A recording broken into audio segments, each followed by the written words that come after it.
Deuteronomy Chapter 25, verse 1.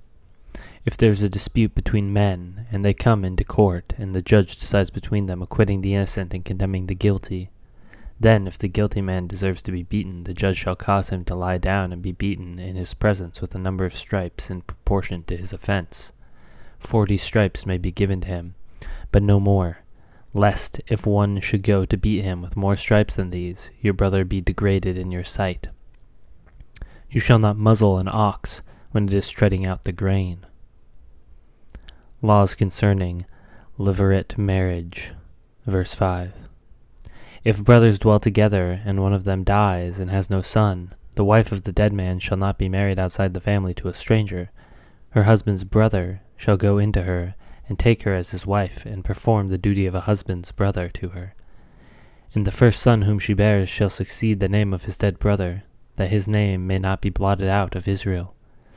And if the man does not wish to take his brother's wife, then his brother's wife shall go up to the gate of the elders, and say, My husband's brother refuses to perpetuate his brother's name in Israel. He will not perform the duty of a husband's brother to me. Then the elders of his city shall call him and speak to him, and if he persists, saying, I do not wish to take her, then his brother's wife shall go up to him in the presence of the elders, and pull his sandal off his foot, and spit in his face. And she shall answer and say, So shall it be done to the man who does not build up his brother's house. And the name of his house shall be called in Israel, the house of him who had his sandal pulled off.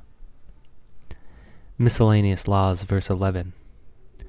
When men fight with one another, and the wife of the one draws near to rescue her husband from the hand of him who is beating him, and puts out her hand and seizes him by the private parts, then you shall cut off her hand. Your eyes shall have no pity. You shall not have in your bag 2 kinds of weights, a large and a small. You shall not have in your house 2 kinds of measures, a large and a small. A fair and full weight you shall have, and a fair and full measure you shall have, that your days may be long in the land that the Lord your God is giving you. For all who do such things, all who act dishonestly, are an abomination to the Lord your God.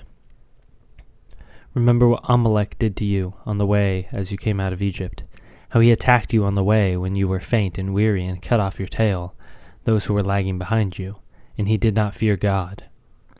Therefore, when the Lord your God has given you rest from all your enemies around you in the land that the Lord your God is giving you for an inheritance to possess it, you shall blot out the memory of Amalek from under heaven.